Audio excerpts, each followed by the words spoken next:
Okay, I guess before we start, I get your permission to put this interview up on my social media platforms. Yes, you have my permission. Okay, literally it's no pressure. I'm your host, Bangem Bugg, and we got a special guest. Go ahead and introduce yourself. Hey y'all, so I am Star, aka Miss Pink Pussy, aka the Pussy Guru, and that is who I am. So is this like a self-proclaimed pink like pussy thing, or? Okay, so how the Pink Pussy brand started? Because it started off with a brand.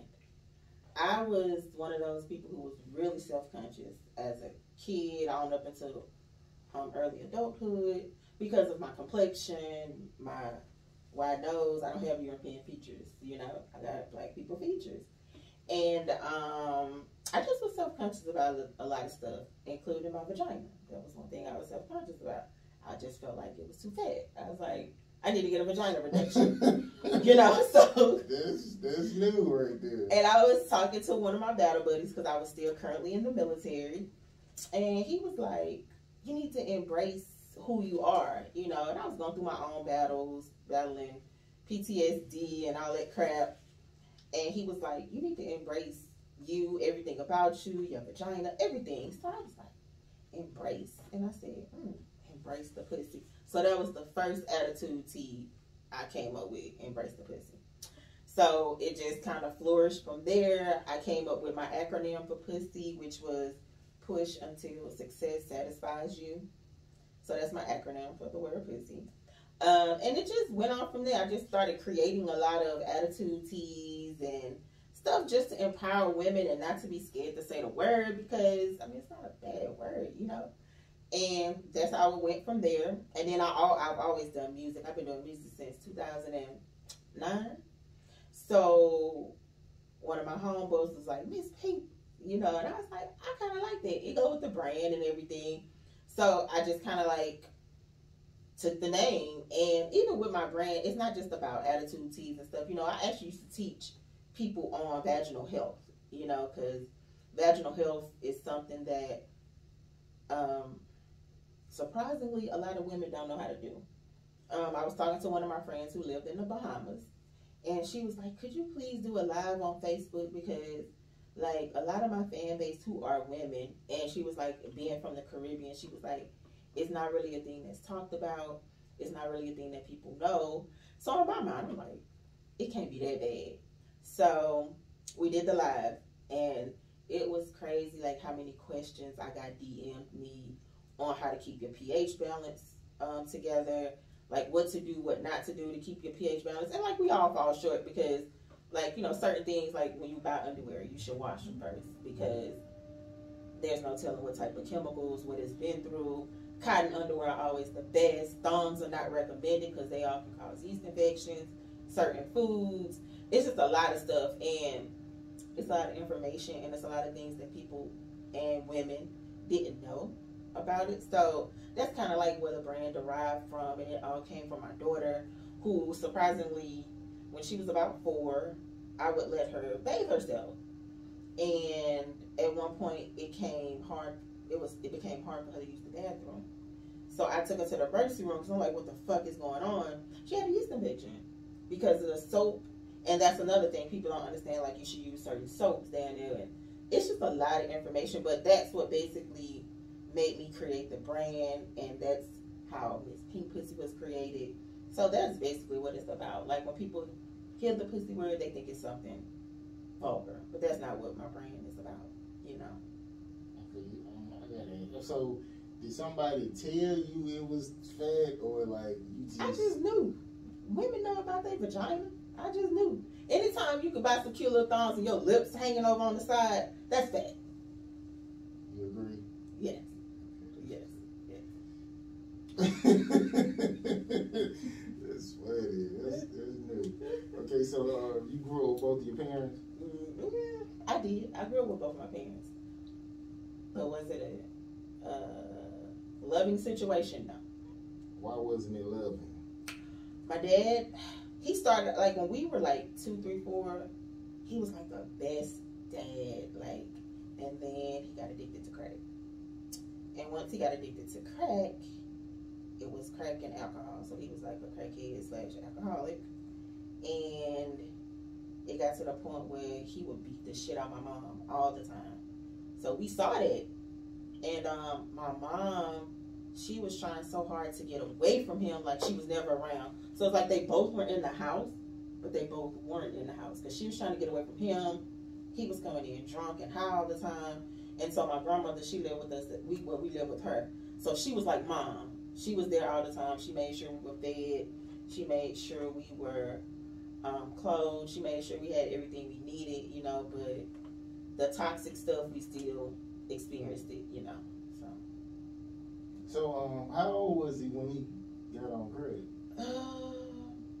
So he had to be in his like late 20s, early 30s, because we were about 4 or 5 or 6 or something like that. So yeah, about that time.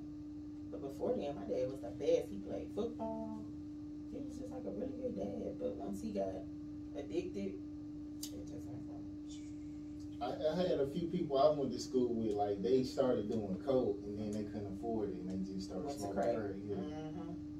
Because you be like, how the fuck would somebody get addicted to something they see? Like, what's the result of it?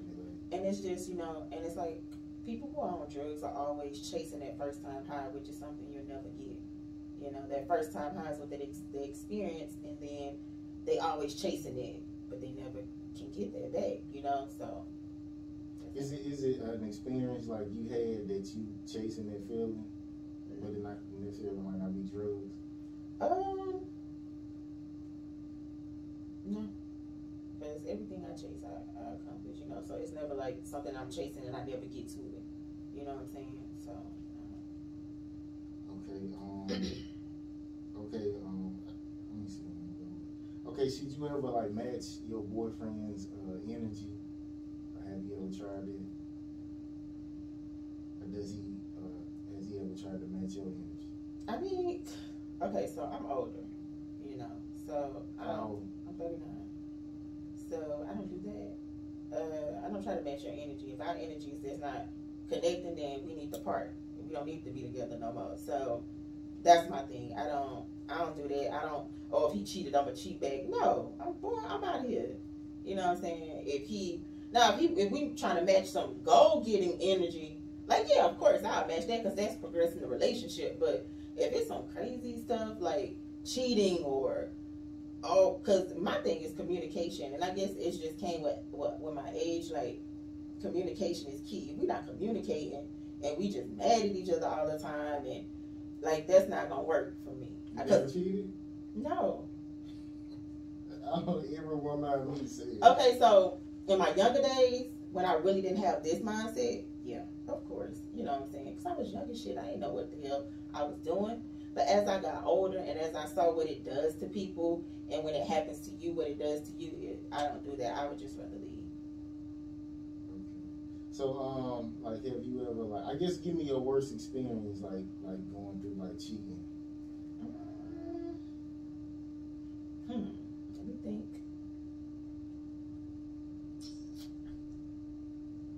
Okay, so this happened. So when I joined the military, right, I met this guy, and he was a Gemini. I don't get it. Me and Gemini men just don't fucking click. I don't know what it is. It just never works. And so me and him, we would be together, and then we would part. But it was never like a toxic part. It just, we would decide like, let's just, you do bored or something? Yeah, like you do you, I do me, you know, because we both were young. So we did that. So then finally, when it was time for me I was living in Virginia. It was time for me to leave Virginia. And we were in a relationship. We had connected. And I was like, so what you want to do? You want to make this work? What you want to do? He was like, yeah, let's try and make it work. Because we're in the military. We used to long distance relationships. So I came to Texas. I was in Texas because I just moved here. And he was ignoring my calls and stuff like that. So I honestly don't know what was going on. So we just decided to part ways. So fast forward to 2015 or something like that. 2015. We connected again. And it's like we had never part. So we decided to give the relationship another shot. I was in Houston. He was in Maryland. So he told me he didn't have kids, but at the time he was about to have a baby, you know, and I was happy for him because he always wanted kids, and I had my kids, and I ain't want no more damn kids. So I was happy he was having a baby. Da, da, da, da. We would fly back and forth from Maryland to Texas to see each other. And then he was supposed to come see me for Thanksgiving. And at 5 o'clock in the morning, I got a call from a Maryland number. So I'm like, he the only one I know in Maryland. So I'm like, damn, something's wrong. I answer the phone. His fucking wife. So I'm like, girl, I'm like, because I'm so blown. I'm like, man, he ain't married. Girl, go ahead. So I text him. I say, call me, like, right now. And his phone called me, but it was her. And I was like, you married, yo? And she was like, oh, he on speakerphone. I said, so you married? He was like, yeah. I was like, the fuck? So that just blew me. How do you not know that, though? Like, so this is the thing, because at the time I was modeling, so I was chasing that hard. But when I wanted to talk to him, when I wanted to see him, we would always go see each other. He would always fly me out, or he would come out to Houston. Or when I wanted to talk to him, I would always, he never not answered my calls. He never not answered my text messages, even at night. So, and me, I trust. I don't stop trusting you until you give me a reason not to trust you. And I had been knowing him for years, you know what I'm saying? So, I just trusted him, you know, and my thing is this, everything gonna come to the light eventually, you know, it is what it is. So, I found out he was married. We broke up, shit. But it was really heartbreaking for me because we were planning to get married and all that crap like that. So I was like, and this is my thing, if you just want to go fuck, just say that. And give women don't and give me the choice to say no, because I'm gonna say no if you're married. But just give me the choice. But most men don't give women the choice. They just rather hide shit because you never know. There's a lot of bitches out there who would just want to fuck you and keep it moving.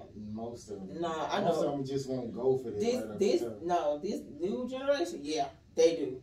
A lot of them do. Because they ain't trying to be tied down. This new generation about getting money. That's what most of them about. Scamming and scheming and getting money. They ain't about no relationships. I seldom meet a young girl. I know, like most girls I know got like 2, 3 boyfriends. You know, so I just wish she would have gave me, and like I said, this is 2015. I wish she would have just gave me the choice to say no or yes. You know, of course the answer would have been no, but, and so we broke up. But it was hurt. It was a gut wrench, and that shit hurt real bad, you know. So, but it is what it is. I levitated from that. So when you was talking to him, was it like hour-long conversation, or was it just like real quick? No, long conversations. Long conversations. And I mean, even though he was like, you know, she ain't gonna tell you that we thinking about getting a divorce anyway. Of course, she's not gonna tell me that because I'm still fucking with her husband. You know what I'm saying? I did not know he was married. I did not know. I was around his friends and everything because she ended up calling. No, I called her because he wouldn't talk to me. So I said, but he didn't know that she had called me from her number. So I called her, and me and her had a conversation, and she was like, so the plane tickets from Texas to Maryland, that was you? I was like, yeah. I was like, and he said that you was his crazy baby mama.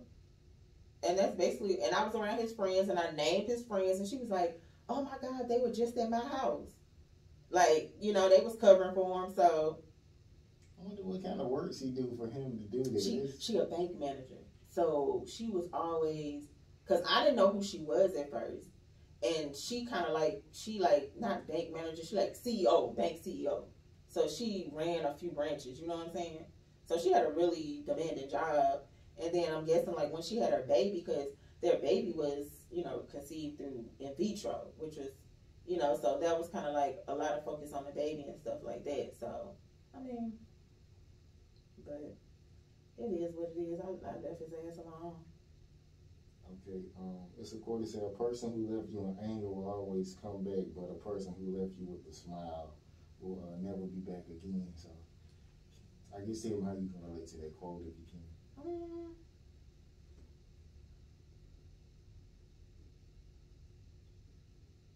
I mean, fuck niggas always be trying to come back. I don't know. I mean, dudes like I've had a few dudes who kind of like they just basically, and it's not even dudes, like, just people, and like, as friends, I've never had a friend to make, like, that I got into it with that never came back. Because my friends, like, when you friends, y'all gonna go through shit, and then y'all gonna reconnect again, you know what I'm saying? But it's mostly with relationships. Like, if a dude then did you dirty, and they know they did you dirty, and you really didn't deserve that, they always try to come back and apologize and stuff, you know. So you usually leave, right? Yeah, I be gone. But they try to apologize and be like, I'm sorry, and all that crap. And I just block them.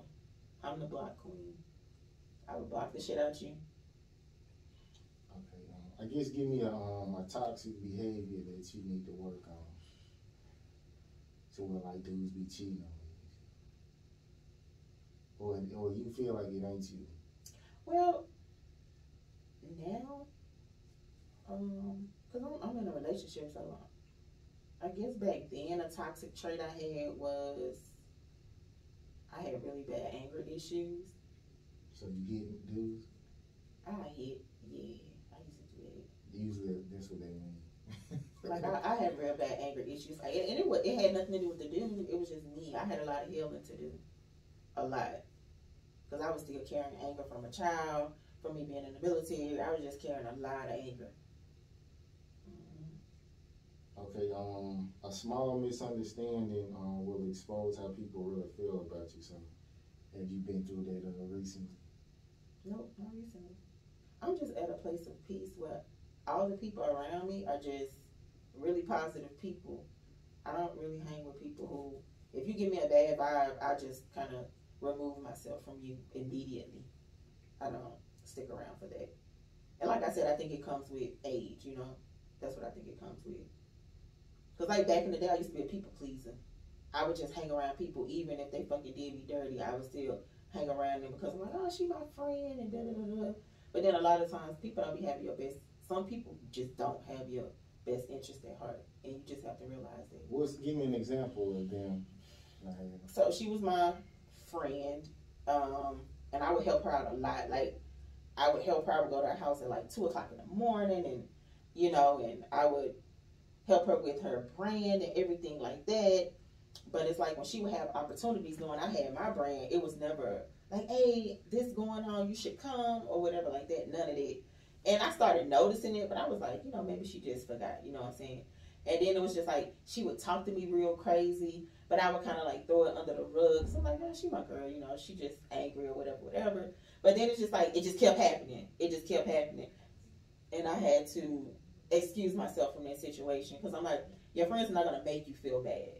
They're not going to they're not going to hurt your feelings and shit. A friend is somebody who will talk to you and tell you you're wrong, but in a respectful way.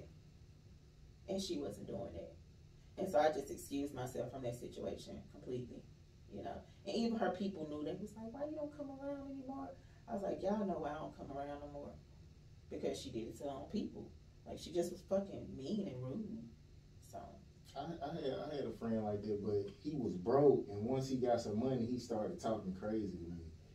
So I ended up having to get away from him. Yeah. But when people need you, like, they kiss your ass all the time. When they don't need you, they will treat you like shit, right? Okay, something that gets you emotional, and last time you forced yourself to be emotional. What gets me emotional a lot is me still grieving the passing of my grandmother. Because like I said, that was mama for me. She was my mom. And that it's just like, I'm just still going through that. And I literally Google like, why am I still grieving? It's been so long because she died in 2015. You know, and it's just like, I still be grieving. I still be crying. Like, I just think of her and just start crying. And I'm just like, fuck. Like, because I'm like, damn, I don't like to cry. Because I don't like to cry. But that's one thing that still gets me really emotional. And it's one of the things that I use when I'm doing certain stuff, you know. So, Yeah, my mom, she told me, she said, like, people never get over them type of deaths. Like, there's nothing you can do. Right. Because I dated somebody, it's like changed who they was. Like, they was just like the total opposite person. So you just never get over. Right. Okay, I guess tell me, I guess as far as like, I guess your goals in the industry? Like, what do you want to do? Well, I just moved here 8 months ago. My kids actually talked me into moving here. I was, cause like the past couple years, I have been saying, "Hey, I want to act," you know. And my oldest son, and I used to always say that, and I'll be watching P Valley, cause I'm like, P Valley was made for me. This Big Pussy, P Valley, Mississippi. I'm from Mississippi. Like, it all just goes. You know, I'm like, I should be there. So you got hooker energy? Yes. You know, I be on the post sometimes in my own house. And I just was like, that show was made for me. I used to always have my kids, and I'm like, come look at this move I learned on P Valley. Because me and my kids have a really good relationship. Are the boys or girls? 2 boys and a girl. So you got your son? Yeah. I ain't naked. That's a little weird. Nah. Look, let me tell you something. Man, I made my relationship like that with my kids so they can come talk to me about anything. I don't hide nothing from them. They don't hide nothing from me. Like my son started having sex. He told mama. You know what I'm saying? And we talked about it or whatever. My middle son, my youngest daughter, she was a preemie. Like when I had her, she only weighed like 12 ounces, something like that. She's really small. But I teach my kids because I didn't have that type of relationship with my mom. I had my period for a whole year and a half before I even told my mom because I was scared to talk to my mom. And right, and I made it to where we have an open relationship to talk. You know what I'm saying? And everything I do, I run past my kids. Like, I be like, what you think about this picture? What you think about that picture? Or, you know what I'm saying? Everything I do, and my kids understand, they know that mama is trying to break generational curses. Mama is trying to do something. And sometimes you have to step outside the box to do that. And if I have to take the brunt and the heat and the backlash to break that generational curse for my family from being poor and being on public assistance and shit like that, I don't do that. And I feel like I'm doing a good job of it, you know, so far. So if your son was like, your ass look fat, you'd be like, I didn't, my son, because they was just up here visiting me in April. And he noticed, like, he be like, why you looking at my mama's ass? Nigga, stop looking at my mama's ass. I know her ass fat, but stop looking at it. You know what I'm saying? Like, that's my son. Cause they older, 20, 17, 14. Those are my kids. So, you know, that's the type of relationship we have. We have a relationship to where I can talk to them about anything. So when I told them, when I would always come to them and be like, how you think, you know, how you think I look on P Valley? Da, da, da. And then one day, my oldest and my middle son, they came to me and they said, Mom, like, I'm about to graduate. Marco graduate next year. Marley want to go stay with her dad. Why don't you just do it? Just go to Atlanta. Try to pursue your dreams. Like, we good. Because they in Houston with my mom. And so, I put in my transfer for my job. Shit came through within like a week.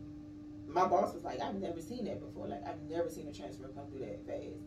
And the transition here was, like, me transitioning my job from Houston to here was really easy. And I just came, shit. And I only been here for 8 months, but as soon as I got here, I just hit the ground running. I started training and acting. I started doing film training. I started doing stage training. I started doing stunt classes because I do have a technical background. And I just got back into music because I do music as well. So I'm just trying to do some shit with my life. I'm trying to leave my kids something when I leave here, you know. So, yeah. You do content? I do content. I ain't consistent with it, but I need to.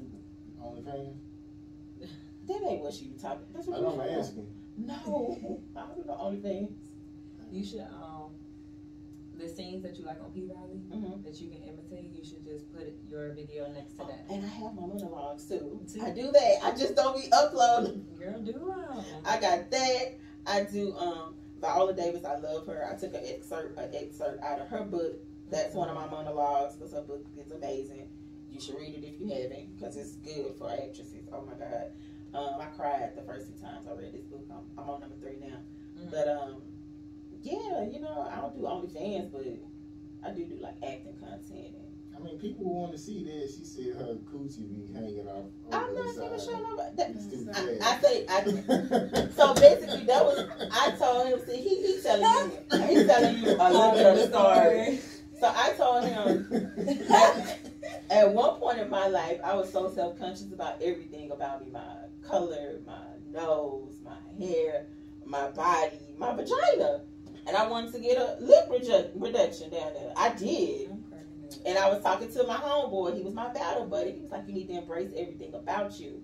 And so I said, embrace him. So I guess I should embrace the pussy.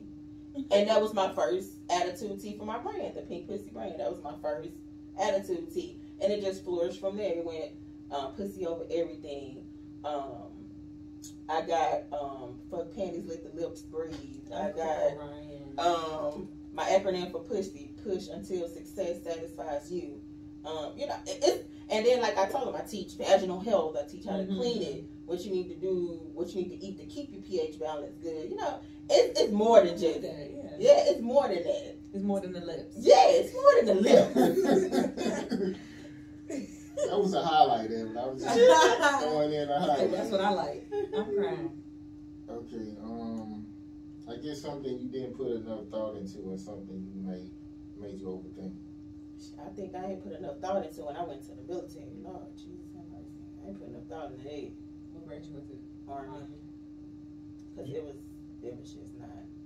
I just felt like it was not a good choice because, like, even though, like, now I'm fine, I'm cool, you know what I'm saying? But on times when I stop praying and I stop meditating, I fall into depression really bad, and I can't get out the bed. I can't really do anything, you know. So, and that was kind of like a cause and effect of me being in the military, going to war, and just experiencing a lot of shit. So, what war? OIF 3, Operation Iraq Freedom 3. Iraq, after 9/11, we was over there fighting. I was over there for like a year. You ever talk to the other people, the other side? Who? Like who? Whoever you supposed to be fighting, like. Oh yeah, I mean, we didn't talk to the Taliban, but we did have like Iraqis over there that we were training and who would be on the post doing certain things, like they'll be fixed because we got bathrooms built, we got buildings built when we were over there and stuff like that. So yeah. So y'all was over there fighting the Taliban for Iraq? For America. And we were kind of like training them too. I guess like they were in a space where that sounds so though. They were trying to build the country. I don't know. Honestly, I don't know. I was young and dumb. I just go there fighting. I don't even know what I was fighting for. They say that's how the country make our money back. We destroy what they got, then we rebuild it. That's the point of really doing it. And then I know we ended up pulling out from over there, and it was just like halfway done. And you talking about with Biden? No, we pulled out before Biden. We pulled out before Trump, actually, when they pulled us from over there, you know. So I don't know what it was like when we pulled out, but I just know when I was over there, it was just kind of like messed up. They had big holes in the ground from IEDs and, God damn. You know, and like I was a truck driver, so I saw that shit firsthand, you know, getting shot at by RPGs and AKs and stuff. I was actually a 50 cal gunner, so that was my job to just shoot.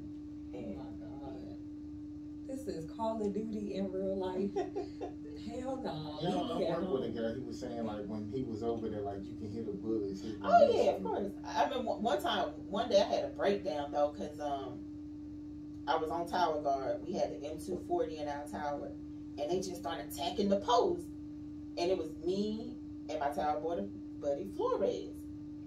And I'm sitting there, we just sitting at it. We seeing the RPGs, and so I've never been shot at before.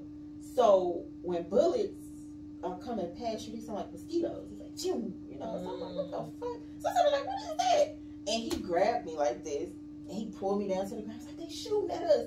And a captain had actually came by and checked on us. But right when he was checking on us, they started attacking us. So he didn't have no flak vest on. He didn't have no Kevlar on, nothing. So he had to hop in his car and go back to his barracks and get his armor. And he ended up coming back to check on us with all his gear on. But at that moment, I just sat on that floor and just cried and cried. And I was like, what the fuck am I doing here? What am I doing here? I'm a woman. What the fuck? It ain't I'm a woman. It's just like, I just should not be here. Like, what the hell? Death. Yeah, like, they literally trying to kill a bitch. She talking about something. Shoot, what the fuck is that? I'm like, what is that? He like, they shot at us, and he was like, oh, man. He grabbed me and threw me to the ground. I'm like, and I just sat there with my weapon in my hand, just crying, like, oh like, I could have died. Right? No, for real. Crazy, yo. It sounded like it was your first day in the military. You was like, what is that when bullets flying? Because, okay, when we were in the military, you either was shooting at targets and you had your earplugs in, but I never heard a bullet go past my head. Like, I hear what it sounds like when it come out my gun, just like boom, you know, I can hit it. But when they get distance to them, when they coming past you, the projectile just. So that's what's coming past your head. That's what you hear. So it's not like regular bullets. It's not from no 22. It's from an AK, because this is what they were shooting. They had AKs, we had M16s, M4s, and SAWs. So that shit sounded like, and I'm just like, what the hell? So I had never been shot at before. So just me hearing it, because it's so close to me, that shit just put me in shock. Like, what the fuck? It sounds like they need to teach that then, like. I mean, I'm pretty sure some people did know, but like I said, I was fresh out of AIT. Like, I got to my unit and we deployed a month later. So I was still new. I had only been in the military for a few months. And you went to war. Went to war. So do they give you like a check for that if you end up going to war? It ain't much, or it's it's much. Okay, that's what's up. Everybody, you hear a lot of people complaining. I get like a monthly check still, depending on how you get out. Now, if you just get out because you did some bullshit and dishonorably discharged, you can't get no money. But I was honorably discharged, and I was diagnosed with a few things, and when you're diagnosed with stuff, you get a percentage of what you're diagnosed. Like, so when I first got out, I had 50% for my bipolar disorder. And then as time went on, my bipolar disorder got a little worse because I had so many problems with anxiety. I couldn't be around a crowd of people, or I would literally have a panic attack. And then when I got out, like the Muslims, and I have no problem with Muslims, but the ones who would cover like this, I didn't do that, because when we were in Iraq, a lot of them were like bombing us and stuff, so you just never knew who to trust. So like, I remember one time I was in Walmart and I was checking out, I had a basket full of groceries, and a Muslim lady came up behind me covered like this. I damn near passed out. I had to leave everything there, and I had to go to my car because I was so fucked up. But I'm cool now, though. You know, counseling, therapy, all that stuff. So you get like a disability check? Yeah. Okay, that's what's up. Okay. Okay, so I guess we'll switch it up. I guess finish this. I knew I was in love when. What? Why you ask me this? I'm crying. I knew I was in love when I felt like I could die for a motherfucker. That's how I knew I was in love. You had to be in love. Period. No, man. I ain't saying that. That's not even. No. We not doing that. Okay. Maybe if she got like all my kids or something, but nah, that's a little bit much right there. Well, he'll die for me. So people say that. Y'all was in the military together? No, he ain't in the military. He a whole he's something else. Yeah. Like niggas say they'll do 30 years and then start telling when they in their face. Nah, he ain't that type. He ain't that type. He in jail now, actually. No worse. So he got like years, or he just years. And that's what you saying, your boyfriend? So you really single then? I mean, I don't say I'm single. Yeah, you single if you got years. You got years. How many years? A lot. Like 10? More. Damn, what you do here, Clever? Okay, so let me tell you how that go. Okay. So I'm going to tell you why I hold him in such high regard. I'm going to tell you why. So, about a year and a half ago, I had been dating, you know what I'm saying? But it's like, I don't know what be, like, I met this guy. He was really cool. He was a Gemini, though. I just don't have no good luck with Gemini guys. And, it's just like, you know how it's just like they want this from you, but then they don't want to do nothing for you. Like, he want me to help him out with certain things and shit like that. Like, not money-wise, but just like, you know, like certain shit when it comes to like, he wanted to get into modeling. So I was hooking up with all these agencies and, you know, helping him with his image and shit like that. But it's like when it came to me, it was like he was always throwing me on the back burner. You know what I'm saying? So I'm just like, damn, this what shit. would you ask him? So basically, just basic stuff like, hey, you know, can you do this for me? Can you come to the house and do this for me? It wasn't like, now I would ask him for money, but it wasn't always money because I got my own money. So, but if that's your dude, if I need you to cover down on me on something, then you should do that, especially when you walking around with $11,000 in your pocket. You get what I'm saying? So I was like pretty much done with guys, and then I met my dude through my friend, and I'm gonna tell you why I put him in such high regard, because for so long I was just battling a lot of mental issues and shit, and you know how you get to the point where you don't believe in yourself, like. And I've been going through that since a kid, you know, because being raised in Mississippi, dark skin wasn't in. First of all, you wasn't shit. The paper bag test was real. You know what I'm saying? And that shit had just been instilled in me. And it wasn't until I met him to where he just really made me believe in myself. And I asked him for something, he gonna find a way to get it to me, even though he's in prison. If it's money, he gonna get it to me. You know what I'm saying? If it's I need this, he gonna get it to me. You know what I'm saying? I have never had no dude who would do shit like that for me at the drop of a dime. When I say I'm having a bad day, he gonna find a way to call me, and he gonna be on that phone praying with me, and he gonna be motivating me. So that's why I put him in such high regard.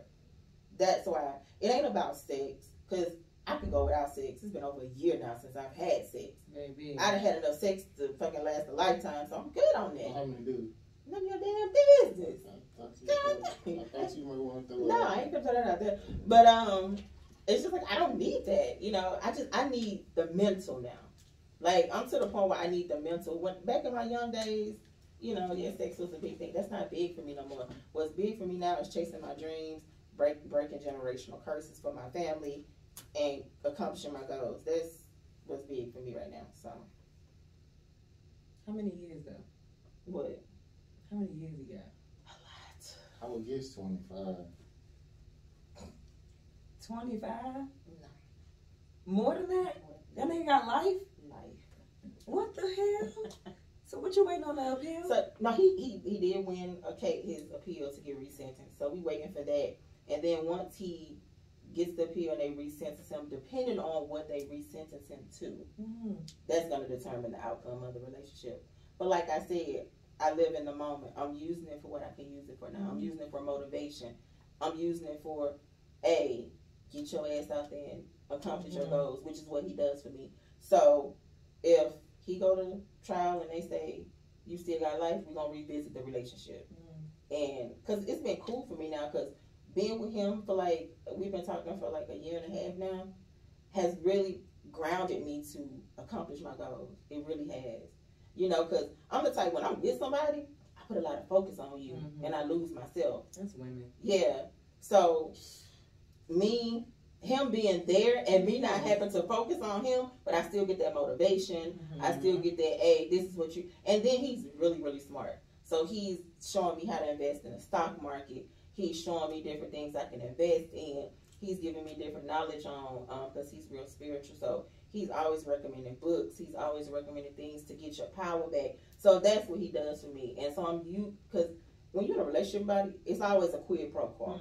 You're using somebody for something and they using you for something else. It's always that, even in a marriage. So you got a boyfriend and he got to be there. Right. Yeah. But I can, you know, and if I want to do what I do, but I'm not. I'm good, you know, because I've been through that, giving my body to the wrong nigga and getting all that toxic energy. I don't do that no more. That's what I meet. Now, I meet a lot of women who say that, like, they've had all these digs and then they... I ain't saying I had a lot of digs. I'm just saying what I've been through, but they want to take it slow with me. Like, you get what I'm saying? Like, basically, it's like, I'm finna do something different now. No, let me tell you something. And I'm going to tell you right now. A woman know if they want to fuck you from the day they see you. Boom. So if she give you that, she trying to use you for something. Boom. So you choosing the wrong one. Just like you say, we choosing the wrong one. You choosing the wrong one because they want you for one thing. I mean, I used to meet hoes though. So what you thinking? But see, them hoes are trying to use you for one thing.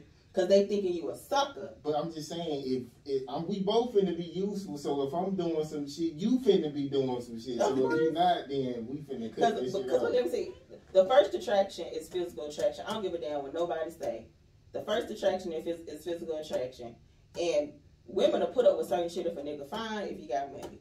That's just point blank, period. You know what I'm saying? Because like my ex, I put up with a lot of shit from that nigga because he was fine as fuck. But then after a while, I had to realize he fine, his outside is fine, but his inside is trash. And it took me a while to realize that. So I had to be like, I gotta not look at that right now. But even now, first attraction is physical attraction. If I'm not physically attracted to you, I probably won't even try and get to know you. You know what I'm saying? So first attraction is always physical attraction. I don't have to be physically attracted, like. Some people don't though, cause like one of my best friends, she's not like that. She doesn't. But I know for me and for most people I know, first attraction is physical attraction. Just don't be obese though. That's too much. You know what I'm saying? You ain't gotta have that stripper shape, but that obese shit, that's I can't fuck with that. That's too much. Okay, I guess we gonna I'm burning up. What's something we haven't asked you that our audience should know about you before you go? Oh hell, I don't know. All right. Yes, you do. You cracking up. I'm trying to think. I don't know. I just said most everything. Shit, what y'all want to know? Y'all want to know anything else? I'm open. the body count. No, no. Yeah. You'll never know that. I mean more about where to find your brand, your products. So you can find me on IG at Miss Pink P, and that's MSPIINKP. And my brand is the Pink Pussy brand, which is PINKP ____Y. And I always come with gifts, like everyone. I didn't know if you was gonna be here, but you are. Hey. So let's see. I make pussies. She said I make pussies. I do. I love epoxy. That's cute. What is it? Epoxy is a keychain. No, you take this one. Okay. I'm gonna give you this one. Men love them. Give it to your girlfriend. It's a coochie. It's a coochie. It's a coochie keychain. It's a coochie keychain. Okay. She got a keychain. Oh, yours cute. Hold on, I got this one. Let me see. It was a coochie. But she popped out like, where's the coochies? Oh, here you go. Where you get you a coochie too, girl? Oh, shit, my bad. Oh, I want this one. Okay. Yeah, that's the one I got on my keychain. My bad, y'all get y'all coochie keychain from the Pink Miss Pussy Pink brand, yeah. Thank you. This one needs to have 2 piercings. Right, I'm gonna figure out a way to put piercings in there because Y'all got coochie piercings? I got I got one. You do? Y'all gangsters. I got one. So it sound like it hurt. It don't hurt. Actually, I thought it was gonna hurt, but So it's like an earlobe. something like The that. earlobe. Like You know that can throw off your testosterone? I mean your estrogen levels? It make can. you produce more testosterone. Probably. No wonder why I'm getting some chin hair. Okay, I'm sure. Better take these out, huh? My hair is on my chinny chin. Just got placket. And that's about it, man. Just keep striving, y'all. Go for your goals. Like, and if you got something planned, don't tell people because people will discourage you from doing what you want to do. Or if you got some shit going for your brand or for you, just do it. Don't get nobody's opinions because people be like, oh, well, maybe you should do it this way. No, bitch, I'm gonna do it how I want to do it. So never. I'm just throw this in. You ever heard somebody who can't fucking sing and they just be acting like they fucking Beyonce? Yeah, I have. So should you tell them or you just? Let me tell you something. Let me tell you what you do. Don't you tell them because this is the thing. They're gonna think you hate it. But when they get around people and start doing it in public, oh, they gonna see. Because people gonna be like, what the fuck? Boo, you can't sing. Then they gonna know. No, I know some motherfuckers, they never get booed. And you hear them, you get, oh my God, nigga, you still doing this shit? Like, why? Then if it work, let it work for him. Shoot, Blueface rap off beat. It worked for him. He all okay, but you know that trash you be hearing, like, yeah. I'm just saying, if they never boo him, let him win. Y'all play music on y'all podcast? I'm just asking. You can sing or like rap, like you can freestyle. Like. I mean, I'm a rapper. I don't really freestyle. I just don't freestyle because my memory is fucked up from some of the medication I take. So it'd be real hard for me to like just be that, you know, sharp. And I'll write something and rehearse it. So every time you go out. And that's what I do. I just rehearse it. Because I'm about to release my new song. So, yeah. That's why I was just asking. But I can send it to y'all. Ain't no problem. When it's going to drop? July 4th. That's what you tell them. Oh, yeah. My new jam, Booty Meat, dropping July 4th. Hey, she's funny. But I wish I could. Can I play y'all? What's the name of it for you? Yeah, that's that one. I'm gonna play y'all a little clip of it. Booty Meat. That's the That's name a of it. song back in the day. Bitch, shake that booty meat. Yeah. That's Soulja Boy. But mine sounded lyric. That booty meat. If I could play a little clip for y'all. So I want y'all to hear this. Okay, so here you go.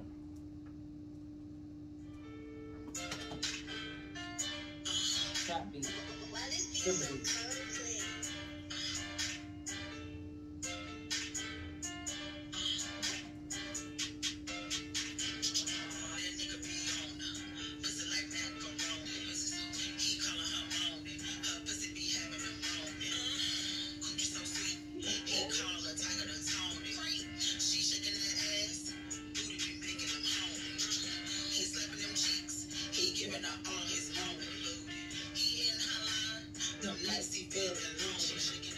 She's working that ass, that booty be looking so great.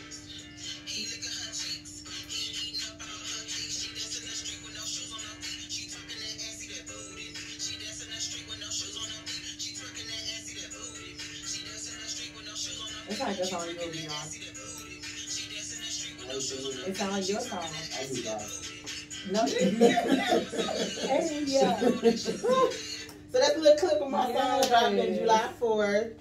Everywhere, y'all be on the lookout for that. In the streets with no shoes on her feet. She twerking that ass, see that booty. Okay.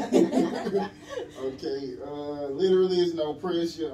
Appreciate you coming, and we're gonna be back with another guest.